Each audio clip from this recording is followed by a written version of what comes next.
தோழர் நல்லக்கண்ணு அவர்களுடைய வாழ்க்கை ஒரு பெரிய எக்ஸாம்பிள் எல்லாருக்கும்.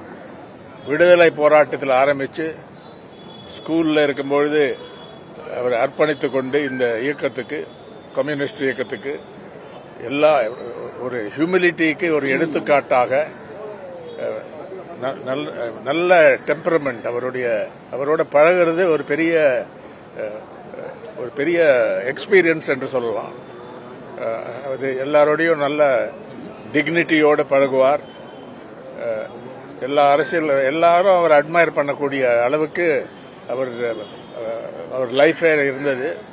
அதனால் அது அவருடைய மறைவு நமக்கு ஒரு பெரிய இழப்பாக, லாஸாக இருந்தாலும் அவருடைய வாழ்க்கையையும் அவருடைய தியாகத்தையும் அவருடைய கமிட்மெண்ட்டையும் நம்ம ஒரு செலிப்ரேட் பண்ண அளவுக்கு இன்றைக்கு இருக்கிறோம். அதனால வருத்தம், அதே நேரத்தில் நமக்கு ஒரு பெருமை இருக்கிறது. இந்த மாதிரி ஒருத்தர் இருந்திருக்காருன்னு. தோழர் சங்கரையாவும் அவரும் நல்ல ஃப்ரெண்ட்ஸு.